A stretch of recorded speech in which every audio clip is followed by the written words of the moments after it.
Hi guys! Magluluto tayo ngayon ng pang-biyernes na ulam. Alam niyo ba yung pang-biyernes na ulam sa Pampanga?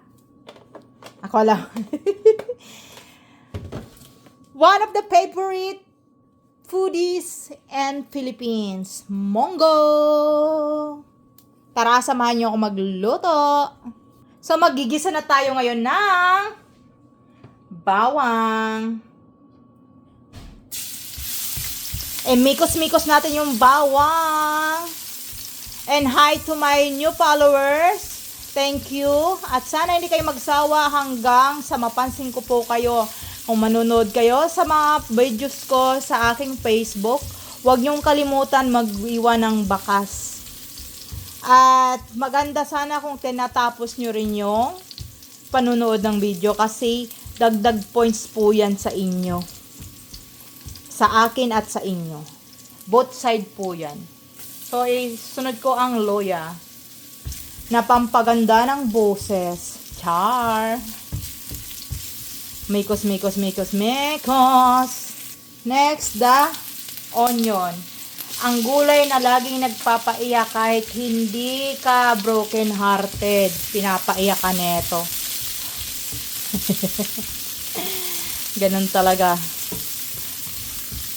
Hindi mo kailangan maging tawag nito, stress or broken hearted. Maghiwa ka lang ng sibuyas, talagang lalabas ang luha mo. Kung trip mo lang naman lumuha. Next, but not the least, is the tomato. Mikos, mikos, mikos, mikos. Tapos, yung ating pangsahog na ribs.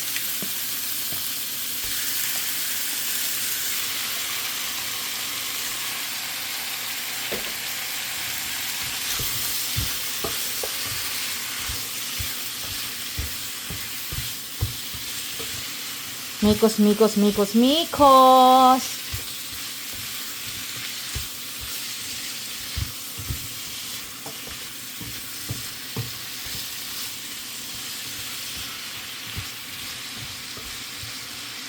Then, takpan natin para lalong maluto sa ating mantika.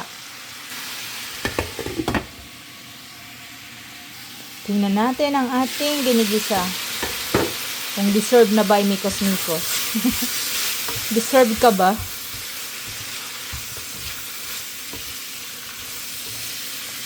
At thank you pala sa mga nag-i-engage sa akin sa aking mga posts. At thank you rin sa mga naano ko. Yung mga ano kasi guys, yung mga talagang dumadaan sa page ko, pinapanood ko talaga.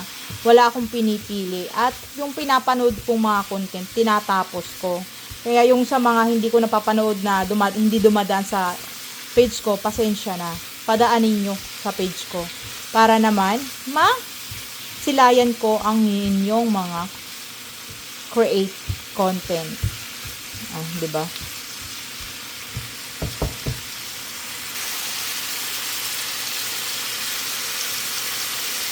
So, ilalagay ko na ang ating monggo.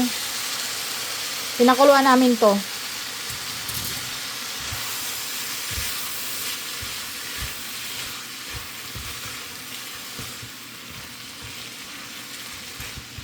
Dami palang monggo. Then, siyempre, takpan natin after mikos-mikos.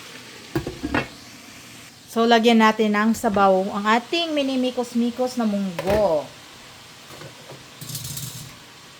Bago masunog, sabaw na.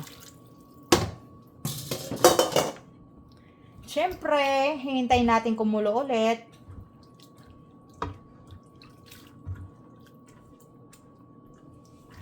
Sa green beans, guys.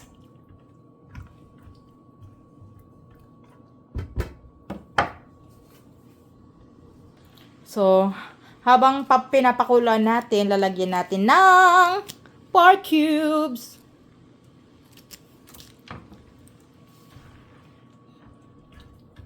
Para may malasa na siya. So, tara na, takpan na ulit natin.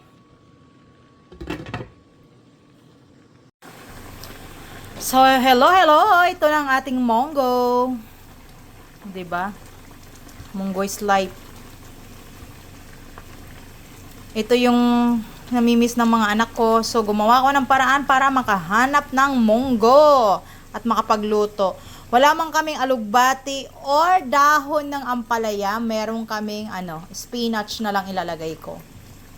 First time ko magluluto ng spinach yung sahog. Napanood ko lang diyan sa isang nagbablog na spinach yung sinasahog. So, ayan. Wait ko na lang maluto yung meat bago ko ilagay yung gulay. Diba? Munggo is life. First time din ni asawa matikman ng munggo. Munggo ko. So, for the finishing, chicharon.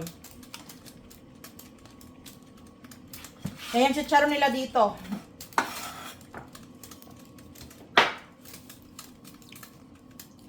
Matawag dyan? Sa atin, litson kawali. Dito naman chicharon, oh. Wala na naman ang diet. Nagkukunyari lang. Look at that. Look at that. Finished product.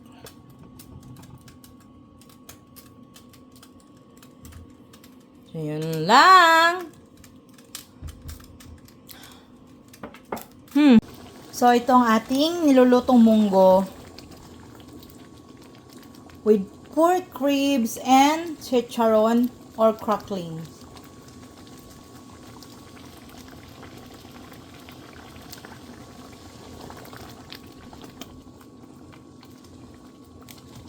Sinawag ko dito is spinach.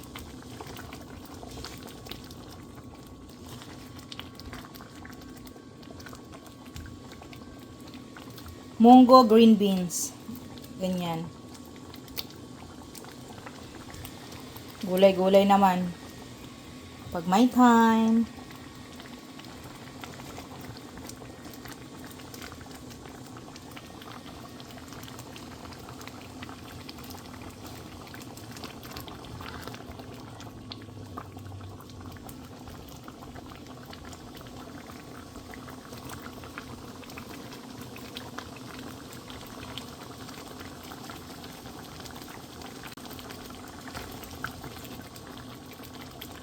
Look at that.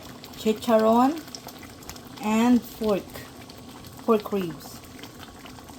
Cracklings and pork ribs.